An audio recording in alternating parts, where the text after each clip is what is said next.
Yo, yo, yo, welcome back to another episode of Unapologetically Black. I am your host, Yo, Rich, with my other guest, host, Jamal. And then we got some that guests today for you guys, man. We got a whole military fucking DOD wide everything in this motherfucker, man. We got my boy we Jay, all live. We here today. my brother, Marine Corps vet, Sweezy, Tyrell, y'all got him. Then my Yo. Pokemon brother, Kendall from the Air Force. Gentlemen, fellas, how we doing today? What's up, bro? Doing all great. right. How myself? All right. So every day, every time we do this, we jump on. We always start with a mental health check-in, make sure that everybody's good. Or if you ain't good, say, hey, look, I ain't good. And we know to check up on one another. So Jamal, you start us off, man. How your day going, man? How you head?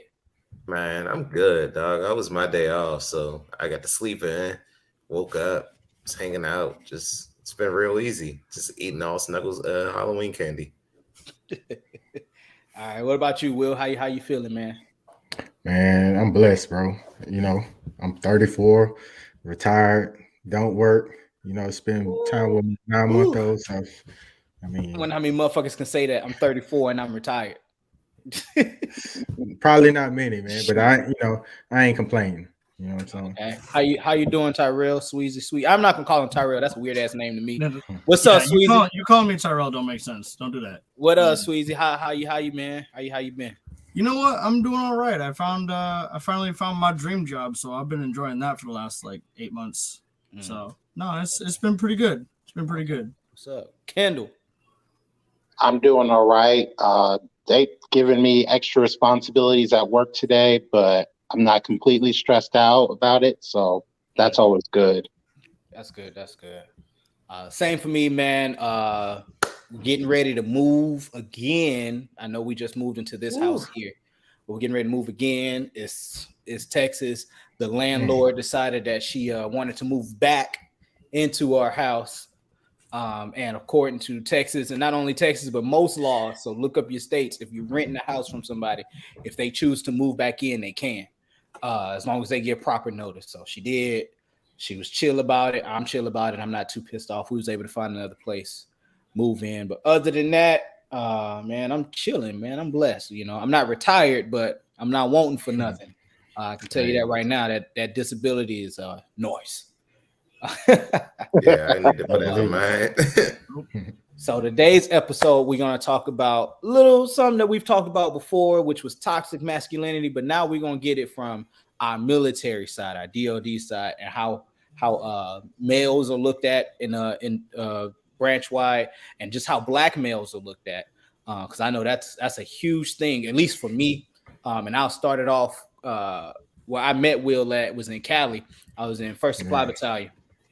And out there, I know for a fact, like, imagine, like, legit two of the same crimes, like, right? Like, one black kid gets a DUI, white kid gets a DUI, right? They both get a fucking DUI.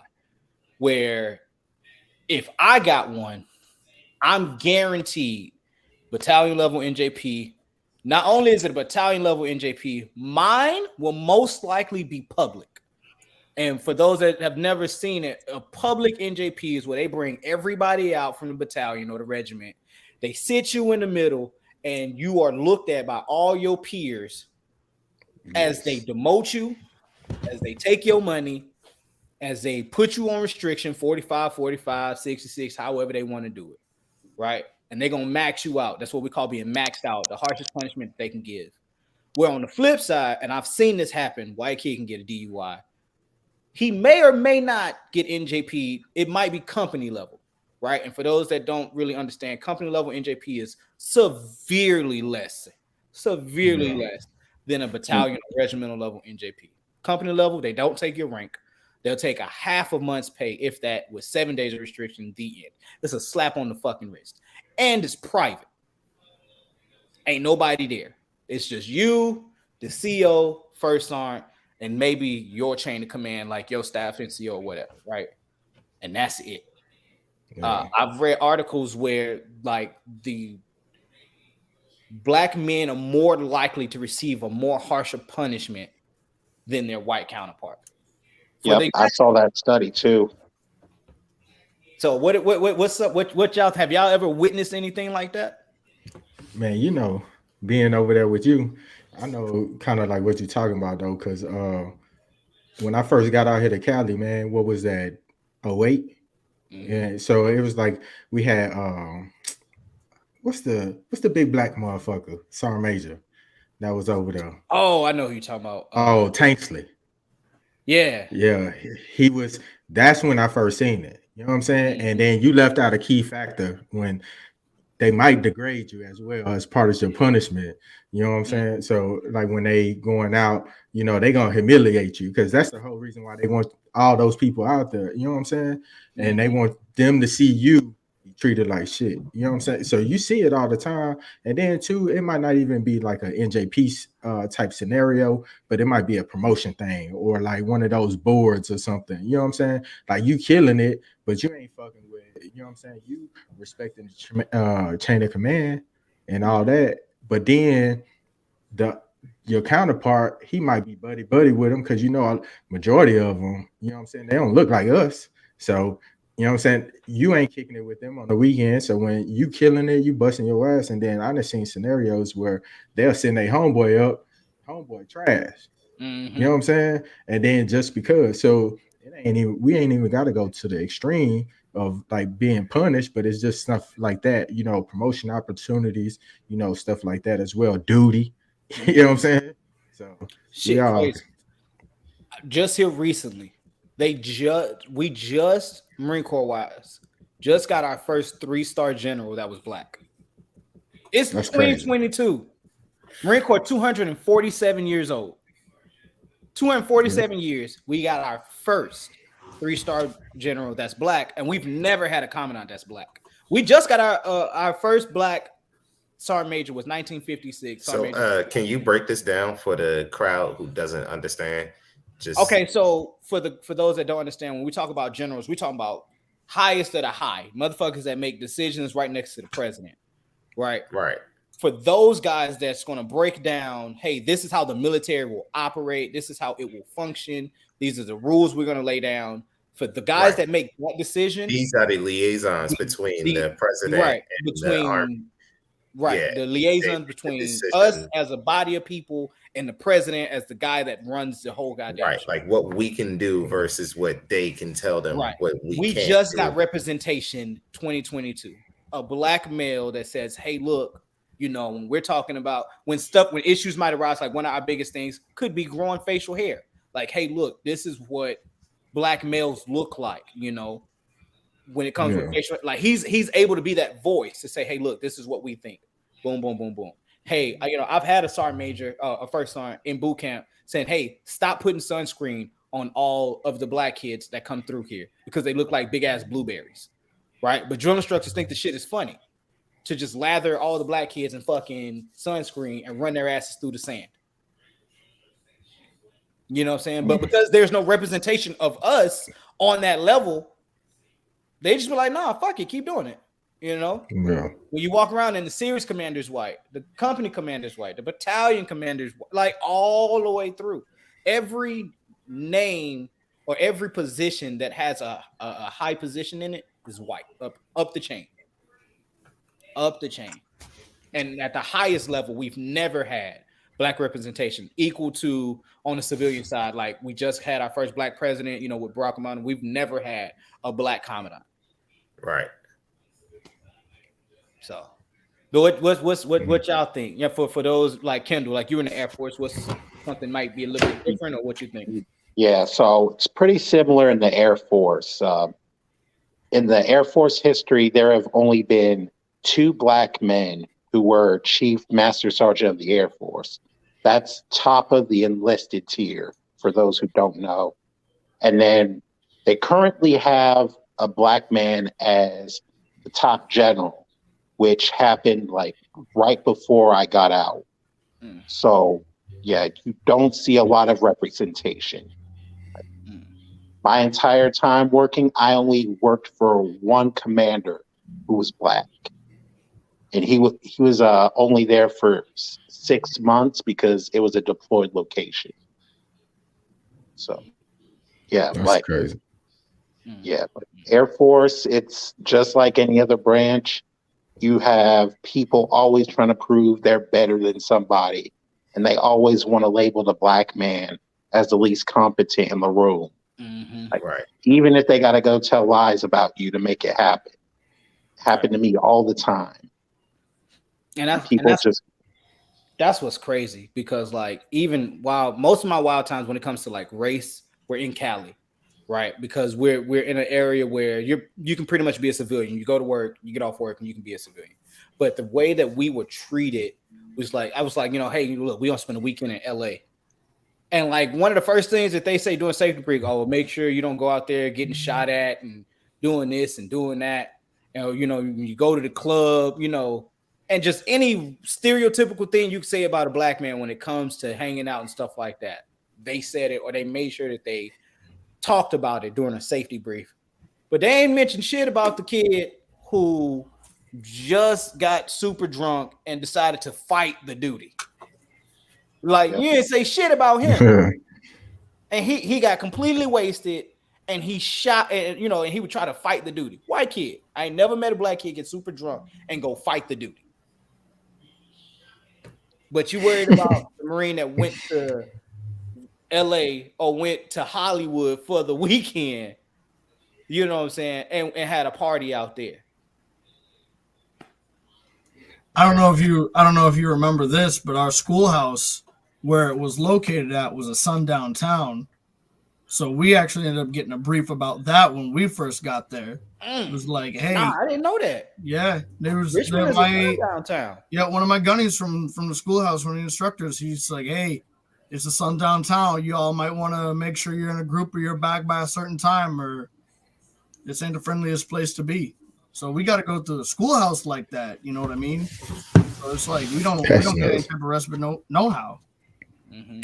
Shit, man, I believe it, because I mean, a lot of people don't know this, but up there where the president goes, in Thurmont, Camp David, shit, that's one of the most racist places in America, right outside of it. So, and until something like that changes, bro, I mean, nothing that y'all saying out of y'all mouths is it's hard to believe, because you just see it. Just think about that scenario. Why would you have Camp David, one of the most secure government locations, in one of the most racist towns? Who are you scared of? Right. So following that, I got a question. Has anybody ever experienced any racism in the military? As your faces start, I think we're gonna start with Rich. Fuck yeah. Can you give us an example of any racism you experienced? This is more than just Cali. But this is shit, New River. As a whole, man. And it was crazy thing is I was okay, let me say it like this. Let me say more of them being prejudiced rather than them being racist, right? Let me just say more. Did you experience more prejudice in Okinawa than you did in America?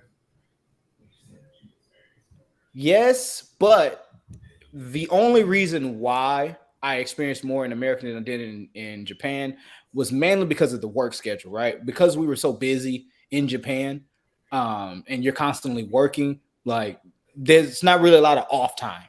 You know what I'm saying? Like you get off time, but for us, it was doso. You take your ass in at 3, you get your ass off at 8, you go to sleep, and you wake right back up, your ass right back at it again. So it's like, there's really no off time. But I got into it, a story. Sorry if my ex-wife is watching. Sorry, but the thing was we got into it, and MP come by. First thing they do, it's the man, he's black, put his ass in handcuffs, put him in the car. They didn't even get the story. They have no idea what the fuck happened. All they know is they got a phone call, they knock on the door, hey, turn around, put your hands behind your back, get in the car. I just got promoted to corporal. I was at home because I was on the range. I just got off grass week snapping in, and I went home to eat lunch. We got in, we had an argument. Nosy ass neighbors called the cops. Fucking, they come, they put me in. They get the story. MPs apologize. My bad. We didn't know that it was the way it was. We're gonna let you go. However, we have already called your command. We're gonna let y'all separate just to kind of cool off. Okay, bet. Get in. My staff sergeant, she shows up. she already fucking, what the fuck? You this, that, and what? Ma'am, I didn't even do anything. Like, did you even ask to see what happened? No, you didn't. Because I wasn't the one that I wasn't the aggressor. Oh shit, my bad. I get to first sergeant office. Motherfucker kick in the door. Get the fuck up. Stand. What the fuck is your problem? It's always motherfuckers like you.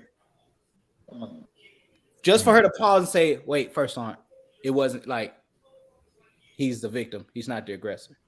Oh shit, my bad. You want some M&Ms? First off, bitch, no, I don't. No, I don't. You looked at your head and asked you that. How you gonna say no to M&Ms? I said no immediately. I was Look like, at his no, head. There's free ass M&Ms. How you gonna say no?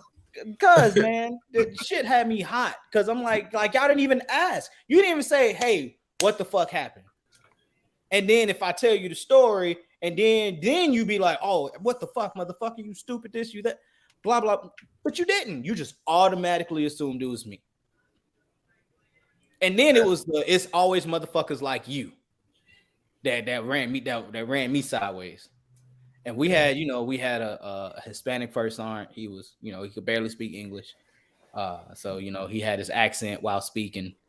And so, go from there. But this shit was, man, racist. Hopefully it gets better with this new 3-star general. So Jay Will, what's your story from the Navy? I mean, I kind of had a similar run-in, like out there too in North Carolina, man, with my ex-wife as well. But I mean, I actually had somebody, you know what I'm saying, a white dude look out for me, and he was solid, you know what I'm saying. But actually, my race is probably I would say most recently, right? So like I had just got out here to California, I had checked back in to the unit, and then I was working with a dude I actually knew from out there at Camp Lejeune, right? So he, so we was actually working together. The dude, he so I guess before I got there, he had like a couple of like run-ins with other people just saying some little slick shit, but like some racist slick shit. You know what I'm saying? Like telling a motherfucker, so like one of the dudes, he was like, man, you want to perform better, you need to be more like Martin Luther King or Rosa Parks. Like, motherfucker, out of all the examples in the world, why the fuck would you just say those two people? That's what I'm saying. You got that at? Exactly. That's what I'm saying. Like in recent history, like, you could be like Barack Obama, you know what I'm saying? Like, why would you go all the way back there to pull those two people up? You know what I'm saying? Like, you searching for something. But then this comes from like, so I hear about the incident. I'm like, man, dude tripping. But I don't think I'm not going into it like, you racist, I ain't fucking with you. You know what I'm saying? Like, this ain't gonna, I go in with an open mind. So then another story come up about the dude had they was doing a little training. So I guess after George Floyd had got killed or murdered, you know what I'm saying? Let's call it what it is. They started doing something in the Marine Corps where they was doing some training, and they'd go around, right? And then, so the dude gets up, mind you, he a Filipino dude, right? So he get up, he jump up. How would you like it if I said nigga? You know what I'm saying? And I'm talking about, you got everybody in the unit in that motherfucker. This the second time that he doing something. So like, you got everybody in the unit and he do it, right? And so I'm like, nah, man, this can't be real. You know what I'm saying? So I'm like, I wasn't here. I don't know. Maybe I don't know what the context was. I'm not gonna judge it. I'm here to do my job. So we get into it, and then we was talking about the beard thing, right? Because in the Navy, you can have a no shave shit. I don't know if y'all could do that but in the Marine Corps, they kind of frowned upon it. You know what I'm saying? A little bit. Frowned upon the Air Force too. Exactly. So like you might get one, like you ain't gonna keep the motherfucker for long. Exactly. Mm-hmm. So I know in the Marine Corps, they don't want nobody to have it, like period. You know what I'm saying? So I'm like, that's kind of weird. So, but in the Navy, you can do it. So I'm like, man, do your thing, because I'm not gonna tell you nothing. Like, I'm not gonna put you in pain or in harm's way, and you the one got to live like that, not me. So I'm like, do your thing, right? So I'm like, hey, man. But it's kind of like messed up, because like if you're working with Marines and sailors at the same time, you can't police one one way and then police them a different way, because then now, segregation amongst the ranks, right? So I'm like, hey, how are we gonna do this? You know what I'm saying? Because that's one of those things that you try to you gotta navigate. So I asked him, he was like, man, you should know all about it, PFB. And I'm like, what the fuck you talking about? And mind you, like I got this beard now, but I was, clean shaven. And he was like, should be illegal. You should know exactly. You should know all about it though. The PFB. PFB is the reason why people get the no shave shit, for those that don't know, right? So he was like, because you black. And I'm like, not because medical is my job. You know what I'm saying? Or whatever. You just go, you should know all about PFB because you're black. You know what I'm saying? Like, what that acronym is for the people that don't know what PFB is? So PFB stands for pseudo folliculitis barbae, right? So like that's the little pustules that you get on your face when you shave, and then the hairs come in all curled up. So that's the medical term for it. Sorry, they got a little graphic for the people, but I know we got some. Just as when you see those dudes that got a lot of like ingrown hairs. Yeah, they got a lot of razor bumps. That's what that's what they call them, razor bumps. That's what the Marine Corps would like for you to think. Oh, it's just a razor bump. You'll be all right. Nigga, I got permanent scars from shaving when unnecessarily shaving. Hell yeah. So, but I mean, I chalked it up. Like, I mean, some people just ignorant, but I don't know. I still don't know how to navigate, man. And if you're out there, you listening, you know what I'm saying? Hopefully you learn your lesson. You know what I'm saying? Because I heard he got hit across the head a few times after I left. But hey, man. Yeah, hey. Sometimes karma come back around in the term of a fist. Hey. All right, you know what I'm saying? Hey, however got to go down sometimes. Right. I don't condone violence, though. We don't on Unapologetically Black either. We do not tell you to get your vengeance back or karma back in the terms of your own fists. Kendall, what you got for us coming from the Air Force?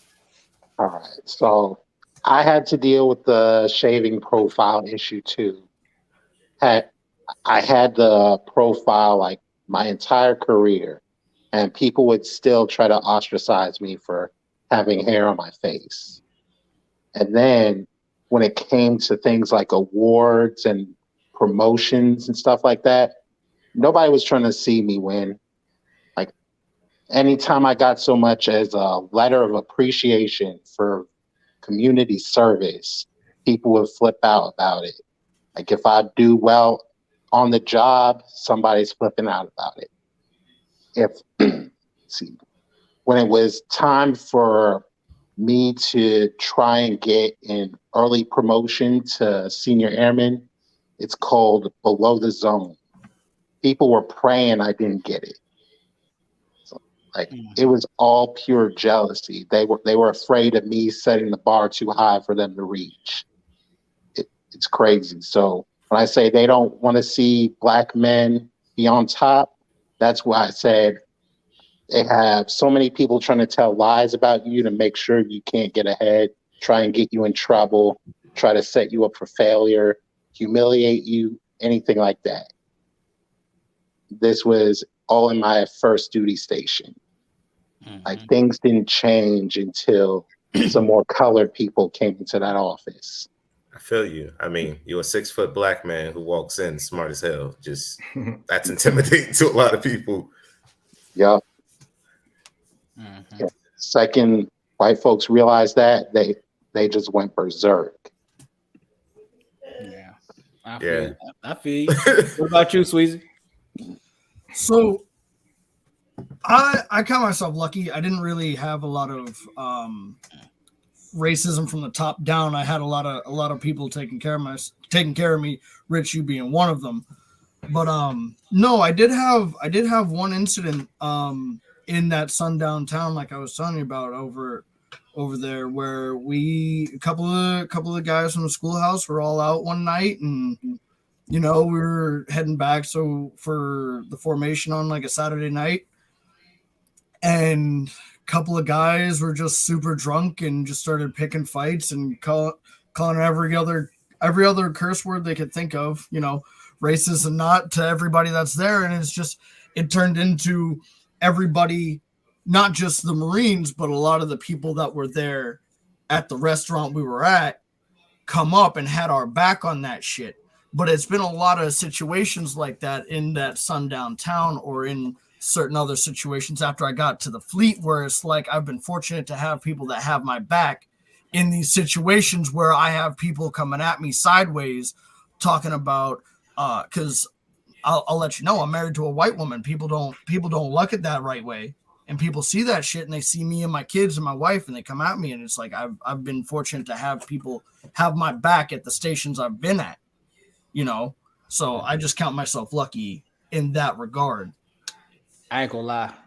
If I went to school with Sweezy's kids, with Sophia and them, Mm-hmm.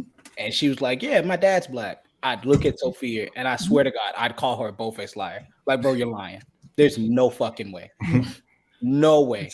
But then you see her stand next to Sweezy and you're like, God damn it. No, that's his kid. Hey, God damn it. You know what's crazy is, so my family, my adoptive family is white, and there's only one person in my family who's ever said anything about my kids not being my kids. Mm-hmm.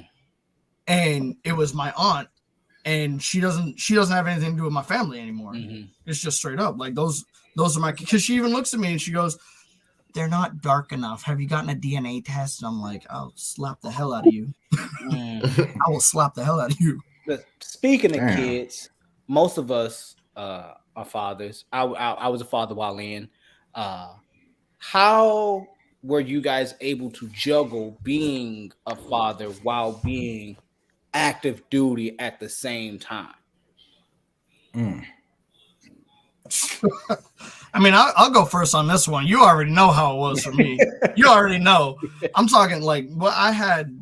It was like 2 weeks straight where I was working literal doso, where it's not just in with the day crew, but I'm coming in on mid rats too.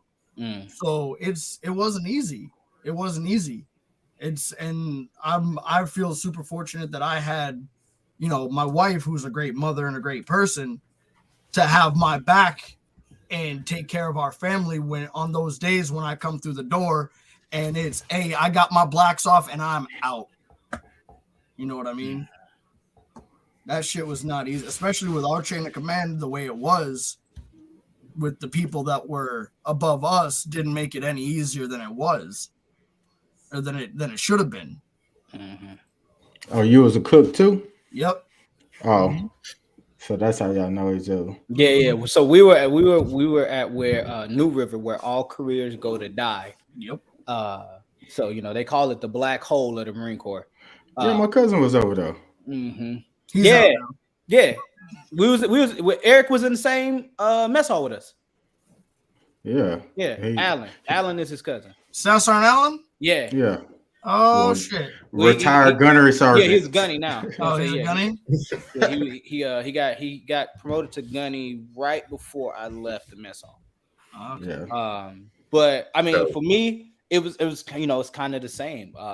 It was one of those things where luckily I ain't gonna lie. In supply, like my ex-wife didn't complain too much because of supply. Go to work at fucking 8. Yeah, ass is home. We done with shipping and shit like that by 4:30 at the latest. Weekends are off. So that's like a normal job. The complaints started rolling in though when I did become a cook and I went to Japan, because it's more like, hey, you got me all the way out here in a foreign country. I have no family around, and you leave at 3 a.m. and you don't come back till 10, 11 o'clock at night. To what? 10, 11 o'clock at night. Yeah. Mess hall stay open. Jesus. Yep. Where the rest of the people at? They all there too. Everybody's there too. So for Japan, mess halls are dumb. Like they're like people. We close at 6, but if they want to, do mid rats, or if we, field in the fucking mess hall, like motherfuckers was just, and it's one of those things where motherfuckers are so retarded inside the mess hall. They be like, "Nah, that's not cleaned. It's not shiny properly." So we're there for another fucking hour and a half. Like another hour and a half until one copper is shiny just enough for a motherfucker to feel like until it they got it. finishes that inspection. You will And leave then the you go entire home. day. And You so I can't get leave until home. you can see yourself in the grill. Yeah. If And then I I get don't home clean 10 this o'clock at night. inspection, then the whole battalion, like everybody's stuck. Start it So over. y'all was back. cooks and cleaners.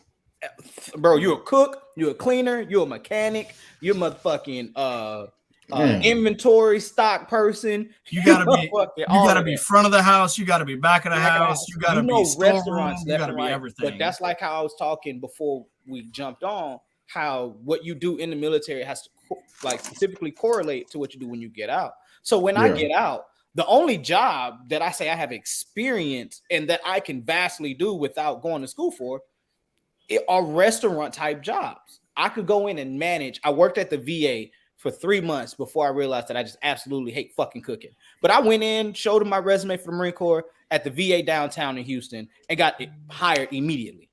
They were like, "Oh, fuck yes, we want you here."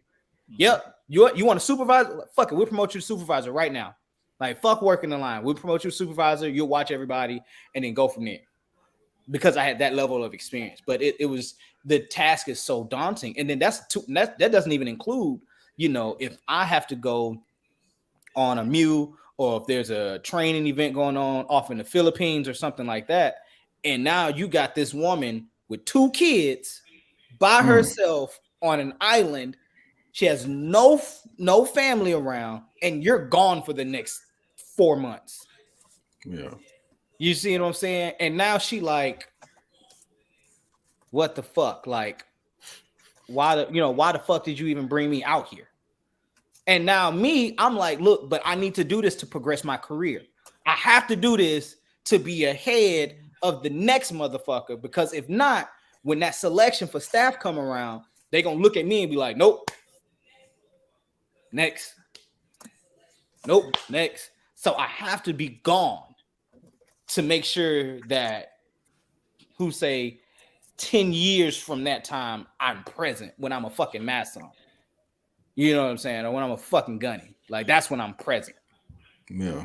You know what I'm saying? And even some of those dudes, they're so used to working so much that they stay gone. Even as a gunny and master, they stay gone because that's what they used to. And how often you hear that joke about how many times, Gunny or Master Sergeant been divorced, he's on his 3rd ex-wife. Mm-hmm. You know what I mean? So it's not even like getting that far is guaranteed to give you a happy life at the end of it. You know what I mean? It's not even a joke. I've seen it. I've witnessed motherfuckers have 3, 4 wives. Yeah. I mean, at a point, shit. I think they were talking about marriages, like failures was up to like 70-something%, man. Mm-hmm. So I believe it. They say you didn't really join the military unless you got a divorce under your belt. Yeah. Well, at least one. Let's talk about it. I saw all sorts of people getting divorces, people cheating, all of it. Man, dog. Only a few people who stay in and actually have a happy, loving relationship. I had this one friend who said the funniest thing I've ever heard about a cheating story, and like his whole reaction was, he just looked at it. He was like, "That baby too light skinned. That ain't my baby." Like, that was it. And he took a DNA test, and he was like, "Yeah, I told you, that baby too light skinned. That ain't my baby." Who what baby is this? Now, just because you named him there doesn't mean he's Derek's baby. Ever been scared of was it the Jody? Yeah, Jody boy. Dog, I got Jody. Like, I got Jody. I went away. For real? Where were you at when that happened? I was at training. Like, I was at AP Hill. So I was I met this girl. I met her in college, and we were talking, and the whole while I was like signing up for the National Guard. So I signed up, I get ready to go for basic training. I tell her, "Oh, I see you when I come back." So we catch up, I come back, we start talking, we start dating. And the next thing I know, I'm like, yeah, they told me I'm about to go on deployment. So I'm training for the next few months to go on deployment. I leave. It's like October. Shorty hooks up with another dude. We hook up in January. She comes back in like February, and she's like, "I think I'm pregnant." And I'm like, "Oh, but then it wasn't mine because the dates didn't line up. So, boy, That ain't Derek's baby. but man, dog, I was shook up because I was like, I think I was like 19, maybe 20. And like, this was before I could drink. So I didn't even know what to do. Like, I'm sitting there, I'm telling my sergeants, I'm like, yeah, man, like, what should I do? They were like, you need to get a drink. And I was like, I'm too young. And they were like, you need to go get a friend. You need to go do prayer. Like, something's got to work. Because Jesus. And this was right before deployment. So she would have made the bed. oh yeah. No. But yeah, I've never experienced myself that, to my knowledge, I would say. I've never experienced myself. I've seen some guys get letters like in boot camp or like MCT. I've never seen anybody get jodied in the fleet though. I don't think that's possible, to be quite honest. I mean, I guess you could be concerned about your girl back at home, but I mean, then my answer is like, nigga, like all these women out here, like you concerned about what's back all the way in Houston, bro, nigga. We're in LA. Like, bro, like we're in LA. I mean, what if you're married and you're on deployment? That's probably that's one scenario. I will say I've honestly never had the, I've never had the. No, I got a question for you. Is it still a Jody boy if you get out, but one of the boys that's still in tries to go after your girl? Nah, you out. It don't count. Don't count. Nah, you're not a Jody. Jody only count while you in, and you have to be away. Yeah. So, because when you gonna ever be away? Well, no, because something like that happened where it was one of the guys that was still in come trying to talk to my wife. Nah, he was just being a dick. Yeah, no, he was being a dick. I just want to know if I call him Jody when I beat his ass. Nah, he not a Nah, Jody. You should call and him. Remember, I don't call me, and we just for Jody, she has to do it. Like she actually has to hook up with him. Okay. Otherwise, it's just him inquiring about. He's just a bitch at that point. Trying to find out like what the ticket prices and times are. Yeah, I got you. Nah, he inquired about an ass whooping. He is not asking about your wife. That's what he asking for. Mm-hmm. I mean, you're not there, so you don't know.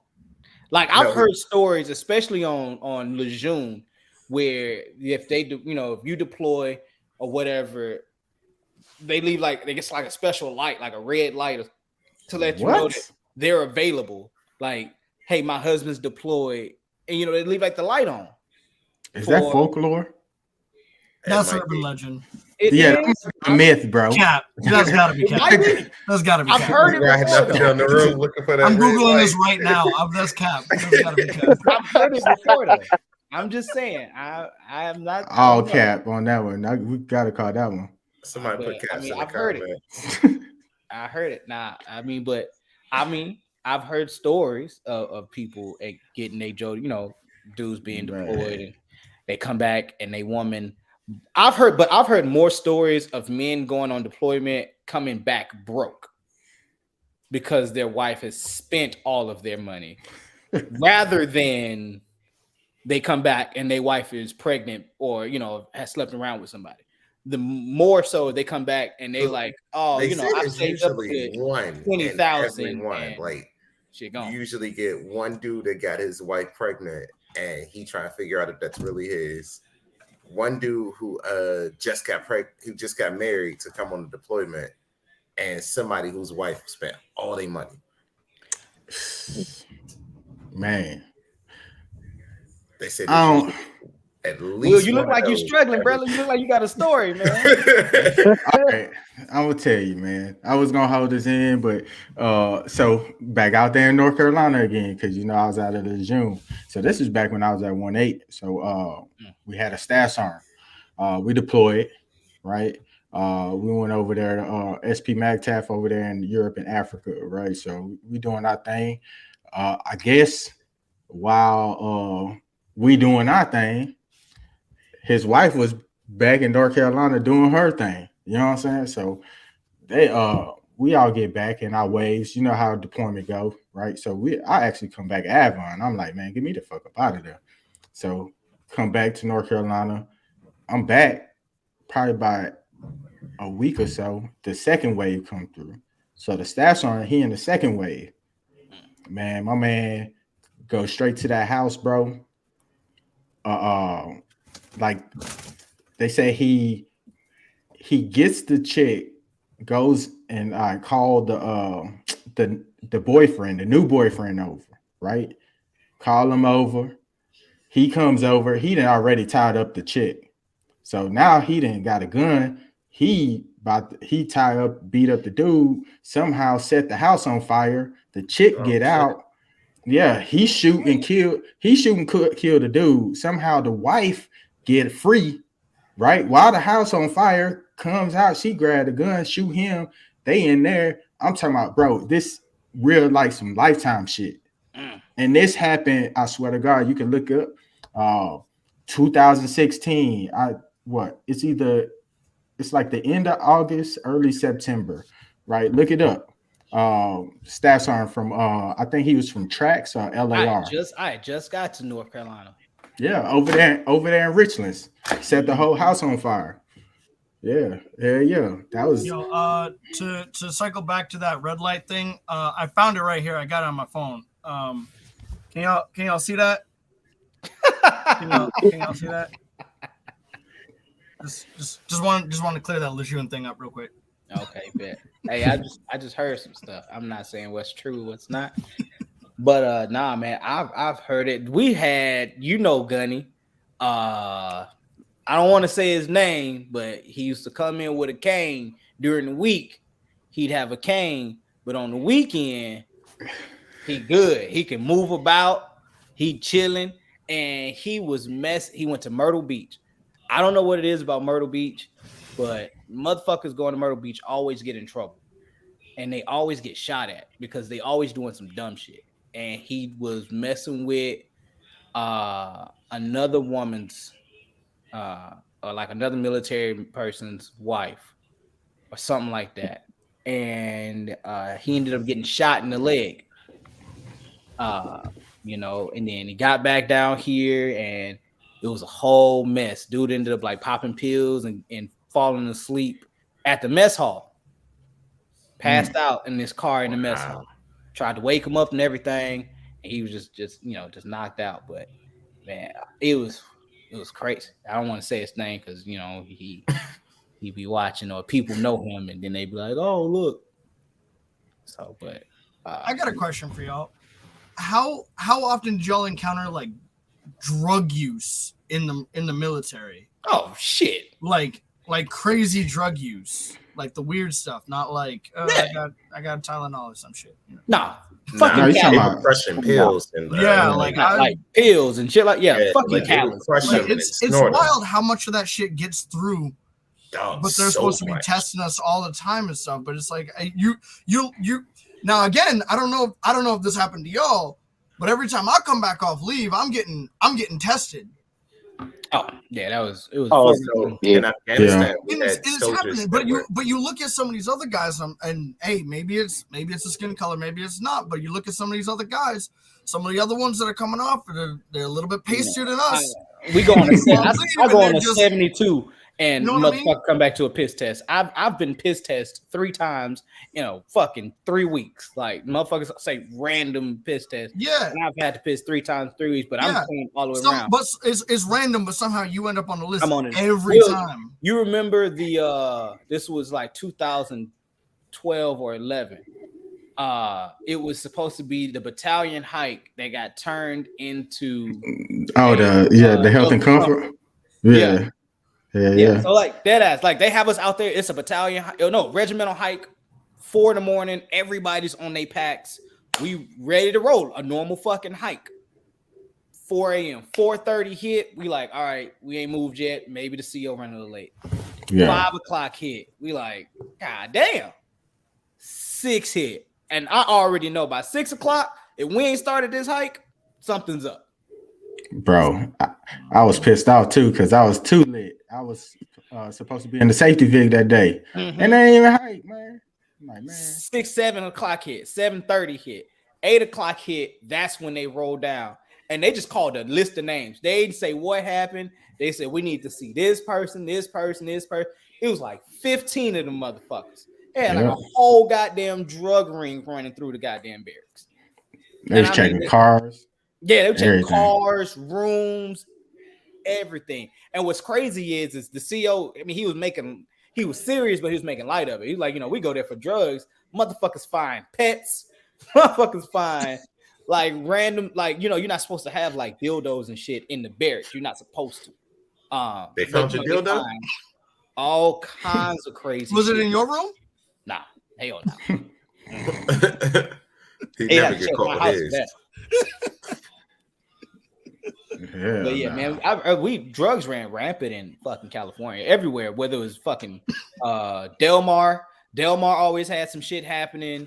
Fucking Los Pogas always had some shit happening, and it was just always something, some fucking where on Camp Pendleton, something was happening that was drug related, or somebody was trying to fuck with the general's daughter. Like something was happening. Hang on. That last part is everybody. That don't count. Yeah, and somebody was fucking with the general's daughter, but nah, drugs was everywhere. But now, how do y'all feel about your counterparts? Right, we had a female Marine on last week. How do y'all feel about female service members? Now, disclaimer: the views of me are not necessarily the same of Unapologetically Black or anybody else on this panel. They are solely our individual view. All right. Now, I will say, if you have something misogynistic to say, please refrain from saying it. But to the best of your ability, give your view as to how you seen female Navy, Marines, Air Chairman. I'll go first, bro. And I'll say I'll go first because all I know is, meal to meal, what I'm saying, like situations, right? So my ex-wife was a Marine and my current wife is a corpsman, right? So she in the Navy as well. So that's all I know.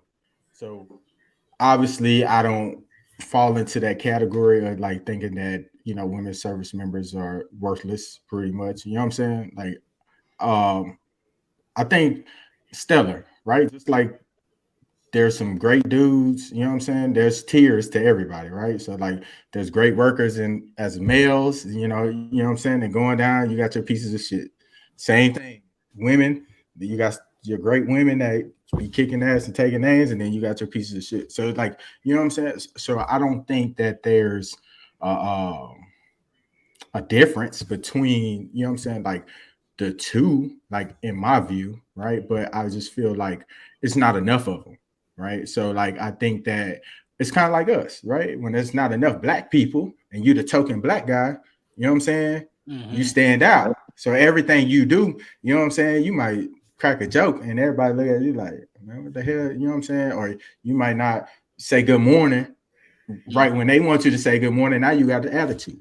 Mm-hmm. You know what I'm saying? So because you taken the wrong way because nobody know how you came up or anything about who you are, they just like, man, angry black guy, move on. You know what I'm saying? And the same thing, I feel like women get the same type of shit as well. Like, it's not enough of them or enough representation. So like if they got an attitude or the way, they come back, because a lot of women, they got a lot of sass in their responses. You know what I'm saying? And let's call a spade, dog. Let's be for real. You got some people that's out there that ain't never get no ass before the military. You know what I'm saying? Or they ain't never have a position of power. They ain't never got into a fight in their life. So now all this shit is coming to a head. You know what I'm saying? Mm-hmm. So now they got a little position of power. They got some authority. You know what I'm saying? So now they trying to get these young girls out their ass and, you know what I'm saying? Like doing all this other stuff. Mm-hmm. So I just feel like once the representation is on a even playing field, or I don't even know if women really want to do that. You know what I'm saying? Because looking back, I mean, the Navy changed my life, man. I was just a kid from the inner city of Houston, bro, that changed my life. You know what I'm saying? It's for the better. Now my kids ain't got to worry. They ain't ever seen a roach a day in their life. You know what I'm saying? They don't even know what a fucking roach look like. You know what I'm saying? But all of us do. You know what I'm saying? Like, that's what I feel, right? But like looking back, I wouldn't join the Navy, dog, again. You know what I'm saying? And that's cool. That was gonna be our last question. So if you had to talk to 19-year-old you, we're gonna save that one to end. Okay, all right. That's what we're gonna end on. So but But not to cut y'all off about that whole thing, and I don't want to go too much into that, but I have my reasons, and I'll save my reasons till then. But like I said, I don't know if they want to get to that point where the representation is there, right? But I just know that the representation is lacking, just like people of color. Mm-hmm. All right. What about you, Kendall? All right. So I didn't have that many Black women to work with, like within my squadron. Like outside the squadron, I met several women in different units, and some of them told me different stories about how they felt mistreated, or they felt like they didn't have somebody looking out for them in the military. It's just a collection of stories I don't want to share because I don't want to air somebody else's dirty laundry out. But yeah, Black women need help too. So I Always hope support Black women. whatever we say in here can help somebody somewhere. Yeah, that's all I got. I would say, from my experience of working with, and I've worked with a ton of female Marines, tons of just by the nature of my MOS of supply. Not only is it a fuck ton of people in the goddamn MOS, but it's a fuck ton of women inside the MOS. And then just moving over to cook, it's fuck ton of women inside. Like, I think I really want to say the ratio is like 2 to 1. For every 2 males, there's 1 female. So there's a lot of and some were stellar. Like I can name, like, right here at the forefront, a lot of them stellar. But I feel like a lot of them, and just like we were saying with a lot of Black people, they're overshadowed by those that just are there. Like, they come in, and the moment they come in, they pinky toe hurt, and now these motherfuckers can't do nothing.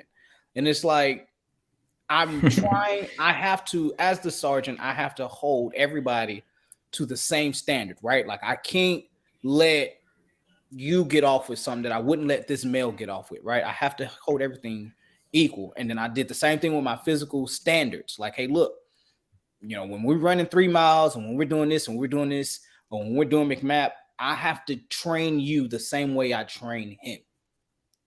But I ran into a few, not a lot, a few that would complain about the method of training. Like, oh, this is too hard. Why do we have to do this way? Well, why is this? And blah, blah, blah. Well, you know what? I'm sick for the day. I'm going to go to medical for, get SIQ. And you can't ask them why, HIPAA. So you can't ask why. And so what it does is it frustrates somebody like me, because I'm like, somebody like Sweezy, I would tell, shut the fuck up. I don't care. Get your ass in the fucking galley. We working. But then another one, and he know who she is, would be like, nah, I'm gonna go to medical today. I'm gonna call, hey, Gunny, is it okay if I go to medical? Because Gunny was a female, Gunny was like, yeah, go. Hey, Sergeant McClellan, you're losing 1 today, or you're losing 2 today. Mm-hmm. And what it does is now who on the watch. I have to try to rephrase or restructure how this picture looks. Because when you walk in the galley, all you see are males. We got 3 females on the watch. You don't see them. Because for some reason, out of nowhere, all the females get pulled inside the office to do admin work. And now that, I think, is a whole nother issue. And I don't know why they only feel like females can only do admin work. But when I walked in, if I look at my watch and I got 3 females, I can count on 2 not being there because they're going to medical, and then 1 being pulled in the office to do admin work. And so now I have to explain to my males, all right, look, we got to pull extra duty doing this. What the fuck? Why? You know what I'm saying? So now I've always tried to balance how I respond to certain things, right? Because, motherfucker ain't trying to get caught up in no shit. When it comes to them, if they were sexually harassed or assault, and I have to let them know, hey, look, don't, unless you want me to go snitch to somebody, don't tell me, because I'm obligated to report this shit. But a lot of them really just wanted somebody to talk to, like, hey, look, this is what happened that night. And I'm like, look, I understand you trying to tell me what happened, but if you tell me what happened, I have to go tell so-and-so. And it just so happens that our chain of command is mostly males. Yeah. And she might not feel comfortable with that. But I got to let her know that's what I have to do. Because that's, so if you don't, then I'm sorry, but you just going to have to hold this one in. You know? Or find somebody that you're more comfortable, that's more willing to, you know, not say something, but I'm not about to risk my stripes, because if you tell me and then you then go tell Gunny or Staff Sergeant so and they come back and they be like, what the fuck, she told you and you ain't say nothing, I ain't trying to get in that type of trouble, you know.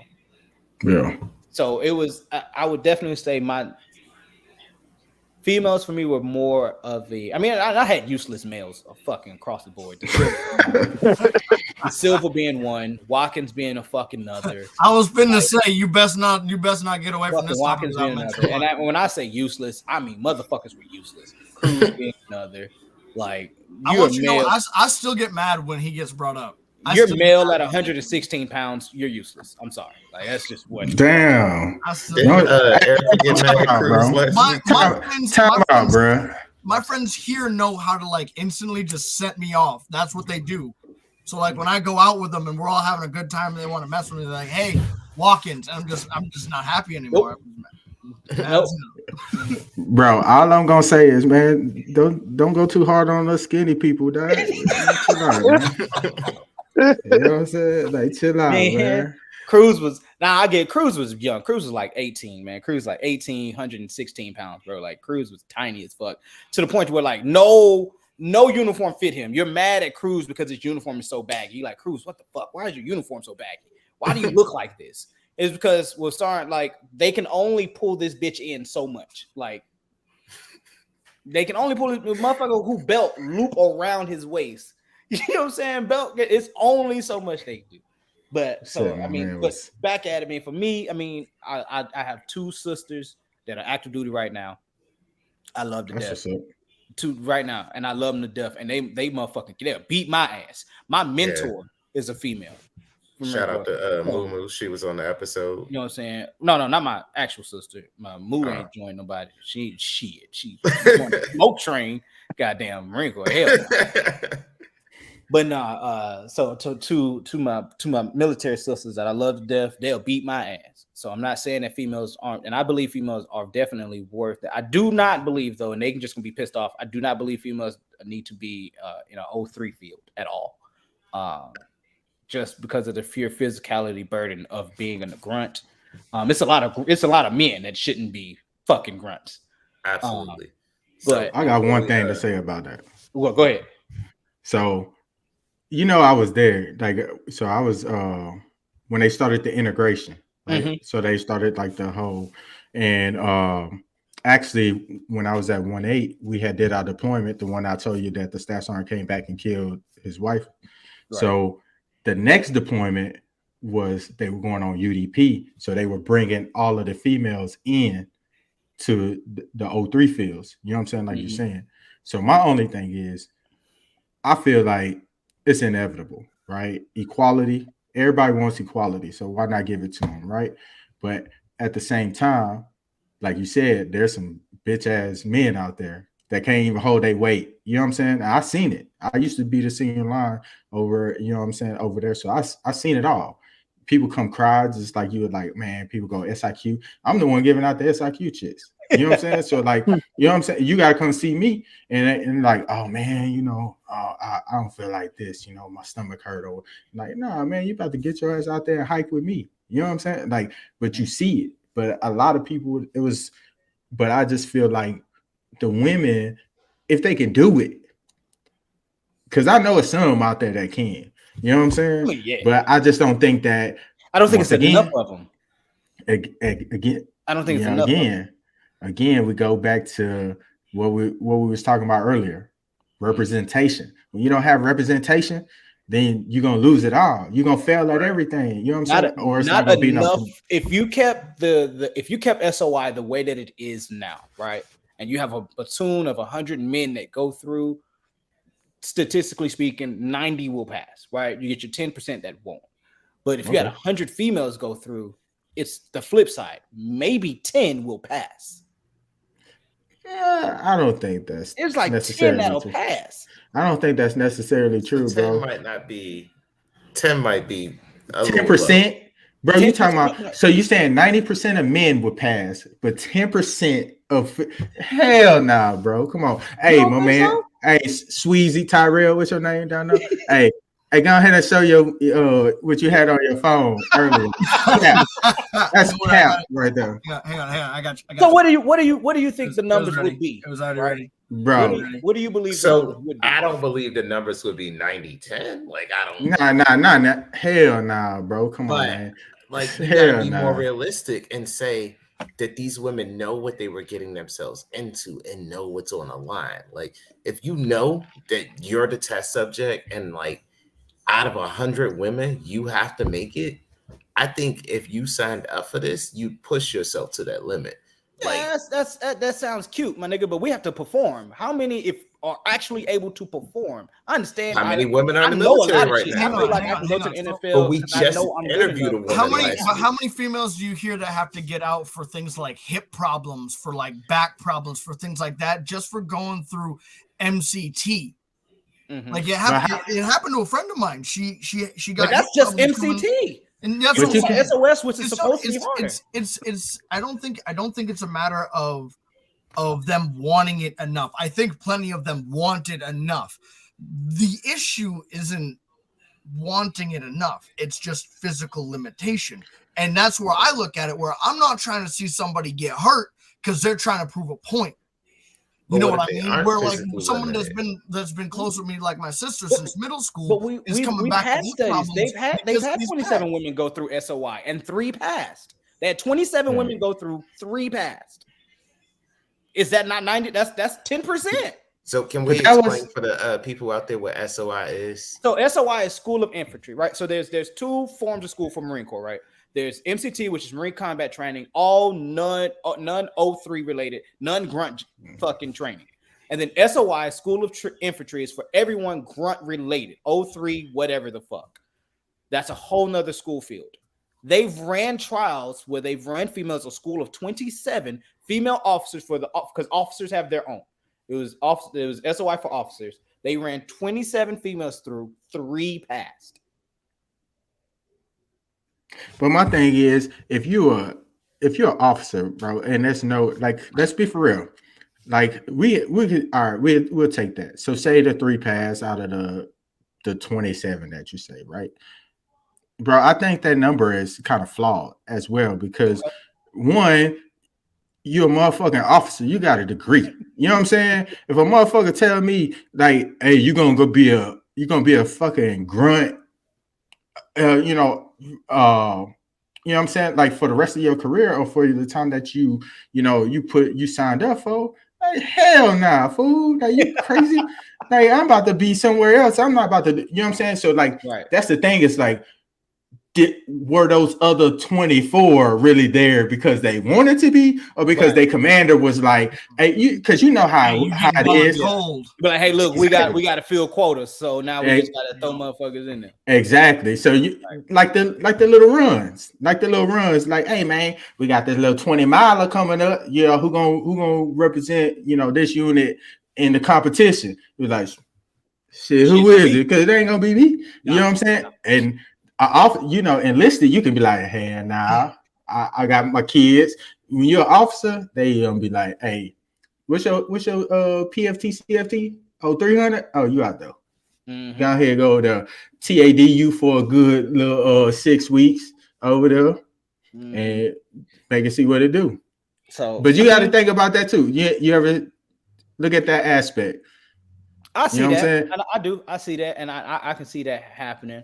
I just think for a field like that, and don't get it twisted, I've never been in a combat zone, so I can't tell how motherfuckers is gonna behave, male, female, in a combat zone. I have no clue. My bad. My Wi-Fi's been ghetto tonight. Yeah, we know you got cheap Wi-Fi. Xfinity, dog. So question. So question for you, Rich. Mm-hmm. So now that you say that, right? What was your basis for signing up, like initially? The military. Yeah, and to get through Oh, Marine Corps boot camp. It's a part of the end that we're gonna talk about, but I'll start about it now because we're gonna wrap up soon. Otherwise we're gonna be on this bitch all night. I joined because there was like 10 of us that was in Marine Corps ROTC, and while in it, we all were like, you know what? Fuck it, let's find something to do. We'll all join the Marine Corps. And so that's really what it was, just a band of 10 of us that went from high school. We had Marine Corps ROTC. We went from there and we were like, Marine Corps shit. Let's do this shit for real. Yeah. My granddaddy was in the Army. I knew about the military, but I knew nothing about the Marine Corps outside of what I knew from ROTC. And so it was just kind of one of those things where I was like, all right, fuck it. I'm not allowed to fail at shit, right? Like, that's just not me. So whatever I do, I must. So pause right there. So you said you told yourself you wasn't going to be allowed to fail. Right.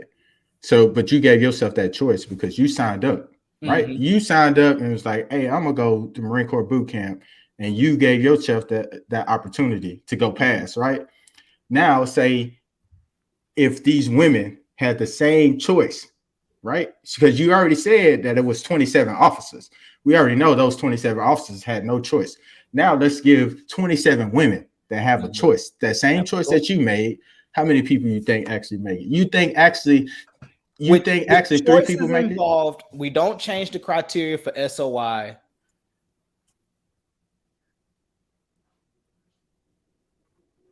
I give you 18 out of 27. Right there, see. So we talking about 67%. Yeah, right? about 60%. What up, Will? Yeah, I give you about 60% a pass. One, because I believe that the Marine Corps is not going to structure something where you're going to see a high ass number like a failure rate, right? Outside of like, even for stuff like MAIT, which is our Marine Corps martial arts instructor training course, right? So like even for shit like that where the fail rate is high, it's like at like maybe only 60% pass. I think that's probably where they'll keep their threshold at, just because they don't like showing people that people fail at shit. But I think that number would be right there. Or what would happen is, and it just might happen, they would start tailoring SOI to a level where we can have female divisions, platoons, stuff like that, where they can do their grunt work of shit, and get it done. So they might tailor it. Now I argue that SOI should probably be tailored in general, just because it's outdated. It's some shit from 1903. Like SOI should probably be tailored in the first fucking place. Well, my thing is, bro, my last thing on this, right? Why would they tailor anything though? Why would anything need to be tailored? Because my thing is, this is just for me. This is from my perspective, right? So I was there and I seen it, right? So you got people that's gonna, everybody train however, right? And you got all of these people from top to bottom, right? Different tiers going back and forth, right? So my thing is, you don't think those women will be doing the same shit? You know what I'm saying? So like, I don't think necessarily they have to tweak, SOI, to make people pass or standards or whatever, because everybody's standard is different. My standard is different from yours already, right? Physically, right? But not saying like, hey, if we go out there, if we were to go to like Mount and run a house, you know what I'm saying? Like, run a drill. You think we can still do it? Just me and you right now?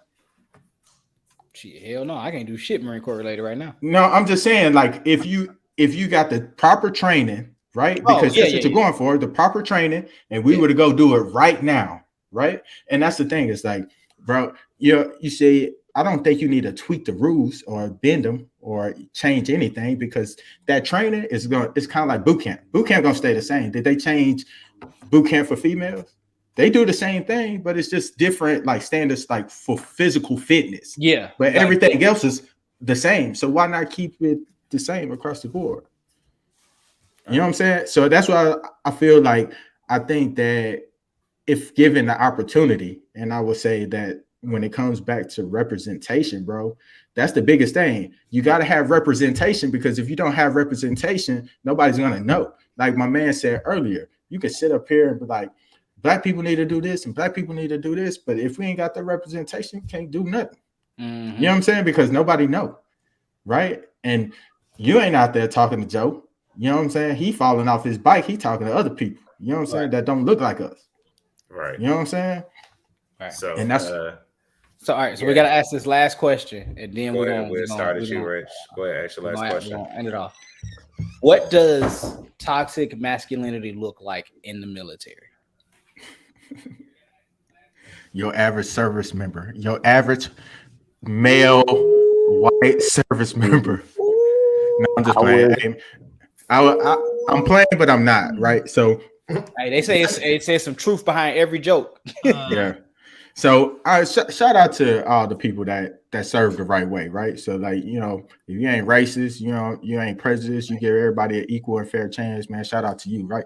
But everybody know, man, majority of the people that's some hoes in the military, man, they don't look like us. They first off, they male, they Caucasian, right? They got some little fuckboy haircut, right?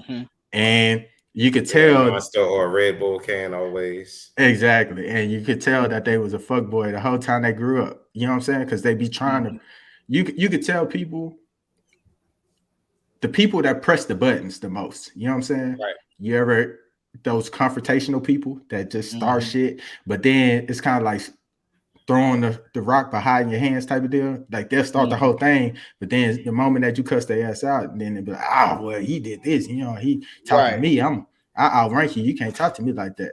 That's I think that's once they get rid of that, it's gonna be a better day. You know I don't think that's gonna happen, because I think what happens is so many of those type of men grow on to be in power.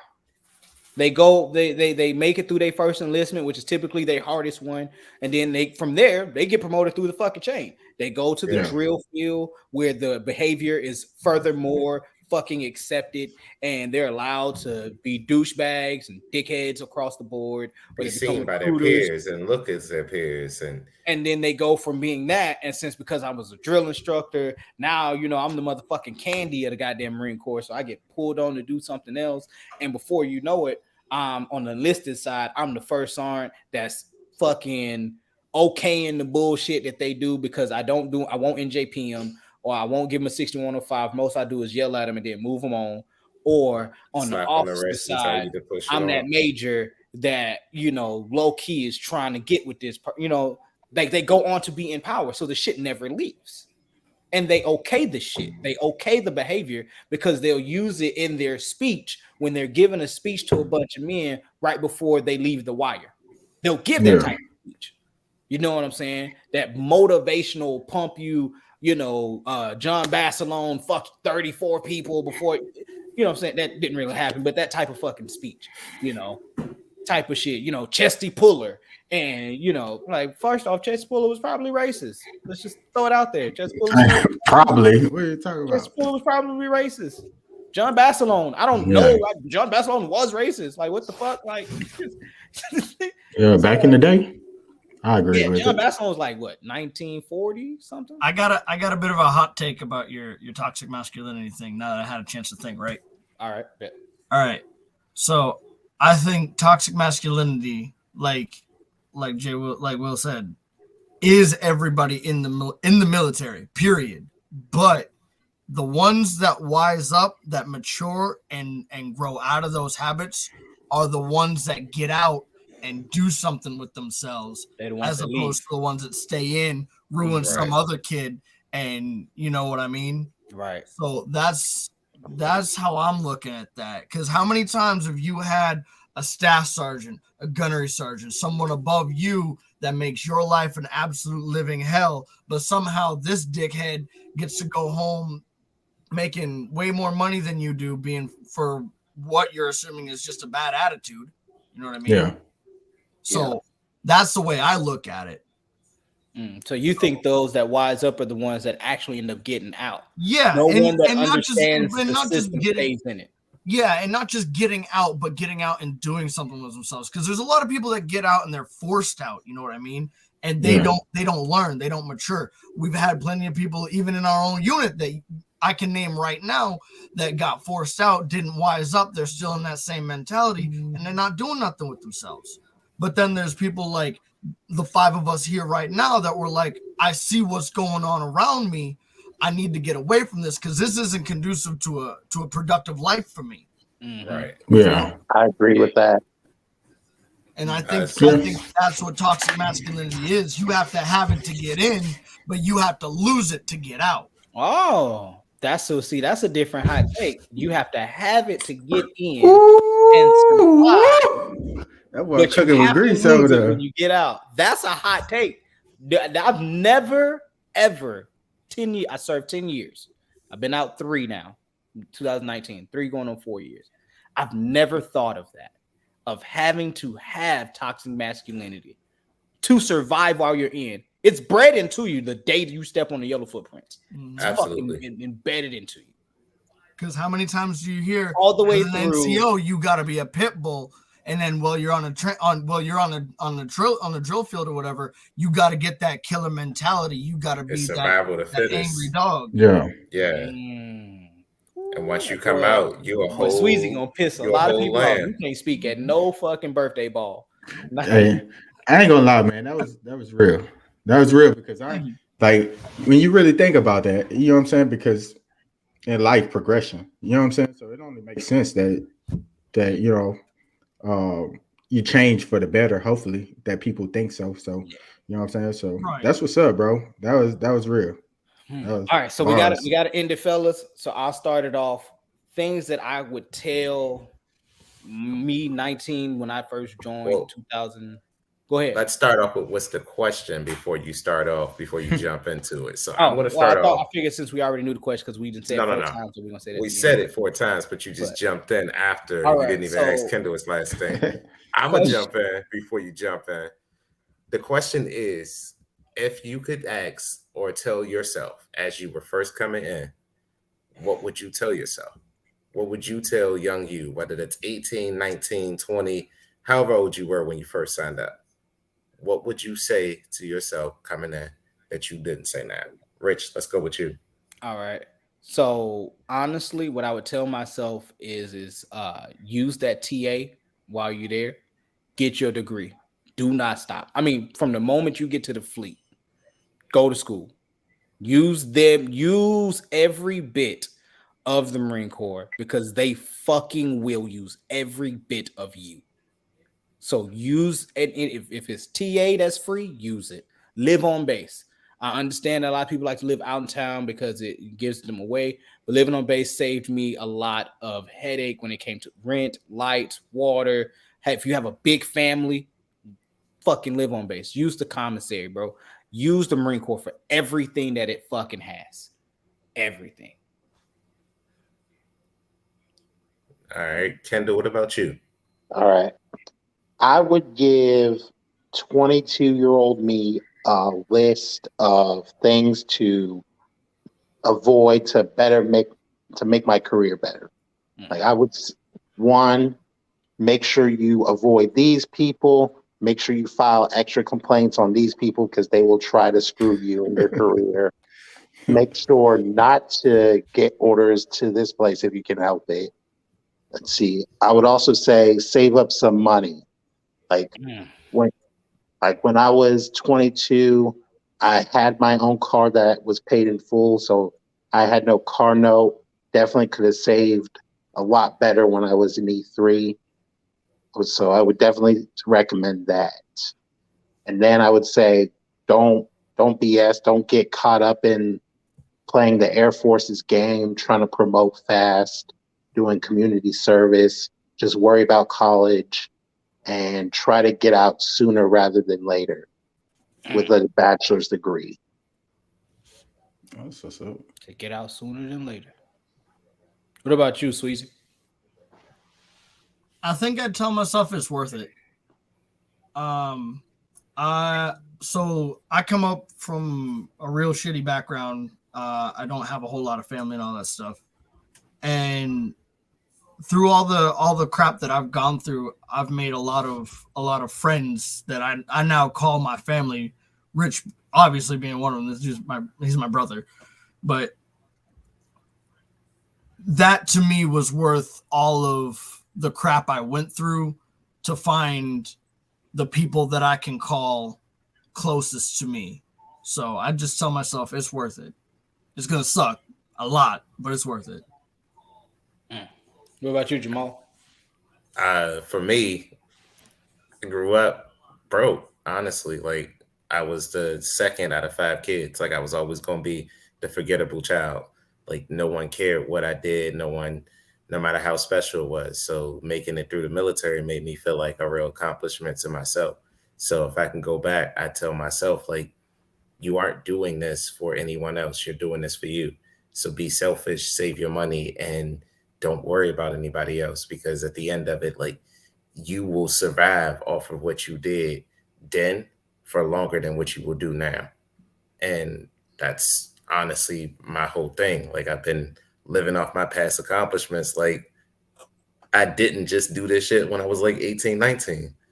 So yeah, if I could do anything, it'd be much like Erica said. I'd be more selfish and just put myself first. I'd tell myself, like, go to sick call, tell them like what's going on with you, because when you get out, like, it's harder to tell them, hey, I did this, or hey, I did that, and they're like, Yeah, I the don't VA see don't it. give a fuck. FYI, people, the VA don't give a fuck. Nope. Right. So All right, end this out, Will. All right, man. My biggest thing, man, what I would say is, like, since I'm already in, I would say, like my man said, say your money, right? Because ain't nothing gonna change, man. Chasing after chicks and drinking and all that other shit, like, that shit for the birds. Like, when you look back on it, all you're gonna get is dialysis and some STDs and shit. So, you know what I'm saying? Like, you got your mind on the wrong shit. I would say also too the school shit, because I'm feeling that right now too. I just got out, but I need to finish my bachelor, so I'm doing the VRNE.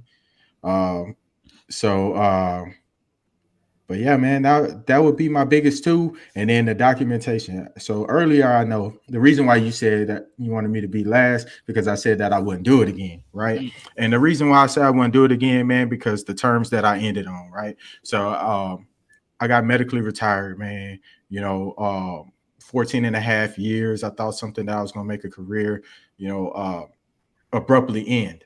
You know what I'm saying? So, like, it's just probably me being frustrated. But when you look back, I got 3 boys. I just had a son, my youngest, in January. You know what I'm saying? He coming up on a year, and he already active and shit. I'm already having problems with mobility and everything else. So the only thing is you know what I'm saying? Like, once my son get to that age, I don't know if I'm gonna be able to be on that field with him.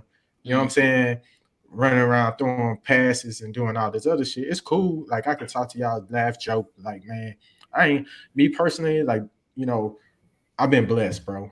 I can tell you that. I was fortunate enough to get, all my stuff documented and everything. And I don't have to work a day again in my life, if I don't want to. Right. But my thing is as well, bro, it's like, I'll trade that, because what I'm gonna be like in the future for my kids. You know what I'm saying? And that's the biggest thing, because I got a 13-year-old. He remembered me being mobile. You know what I'm saying? I got a 10-year-old. He remembered me being mobile. But this kid right here, that I just had, and I got out in September. So in his mind, daddy ain't never been in the Navy. Yeah. Daddy ain't never did this. So everything is show and prove. You know what I'm saying? So how do you show and prove when he of age? You know what I'm saying? That's my biggest thing. So that's the reason why I said that, bro. But I appreciate y'all for y'all time, man. Thanks for having me come on here, man. Thank y'all for man, y'all we service, appreciate man. all y'all for coming on. Yeah. Thank you all for your service. Y'all did something greater than yourselves. As usual, this and every other episode is sponsored by RDI Financial, where our slogan is, You can't help broke people being broke. It's here. So if you need anything done with your credit in the future, you looking to get that house, you looking to get that new bag, you looking to get anything. You wondering why that job ain't call you back? Hit them up, rdifinancial.com. Yeah. You know where to hit us. We'll be back on Saturday with our newest episode of Shit Talk Saturday. Catch us up then. All right, fellas. Y'all be easy, folks. Thank y'all for tuning in with us. Until Thank y'all. next time. Happy Veterans Day to y'all, fellas. Happy Veterans Day, y'all. Happy Get Veterans them Day. off my hop. You know I'm gonna eat. So. Yeah, we all gonna eat. Everybody get your free meals. Yes. Everybody get your free meals and stay unapologetically. Can I get this to go? Can I get this to go? All right, man.